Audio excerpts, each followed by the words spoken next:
السلام علیکم ورحمۃ اللہ وبرکاتہ۔ شیطانی وسوسوں کا بہترین علاج حضرت ابو صالح رضی اللہ تعالیٰ عنہ روایت کرتے ہیں کہ حضرت آدم علیہ السلام نے خانہ کعبہ کے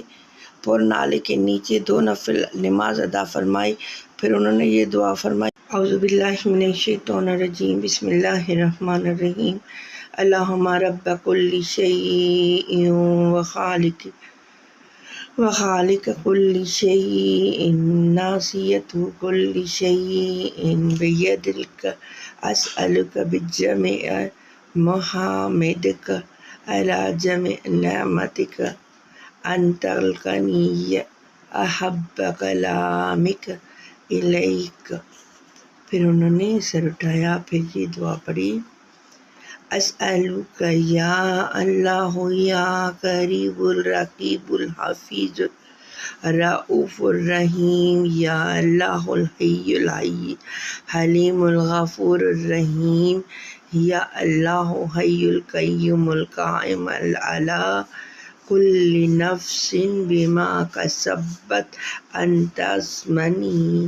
فی دار الدنیا ابدا ما ابقیتنی۔ ترجمہ، اب اس کا ترجمہ پڑھ کے میں آپ کو بتا دیتی ہوں تاکہ آپ کو پتہ چلے کہ ہم پڑھ کیا رہے ہیں، اللہ سے مانگ کیا رہے ہیں۔ اے اللہ، اے ہر چیز کے رب اور ہر شے کے خالق، ہر شے کی پشیمانی تیرے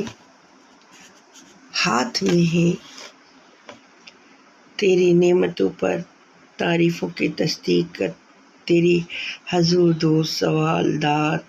دراز کرتا ہوں کہ مجھے ایسا کلام الفاظ فرما جو تیرے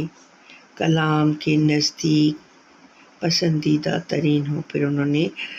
سر سجدے سے اٹھایا اور یہ کلمات تنقید کیے: میں تجھ سے تیرا سوال کرتا ہوں،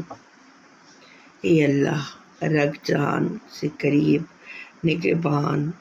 حفاظت فرمانے والے، رؤوف الرحیم، اے اللہ جو زندہ رہنے والا، بردبار بخشنے والا، رحم کرنے والا، اے اللہ جو زندہ رہے، قائم رہے، ہر شخص کے اعمال کی نگرانی فرمانے والا،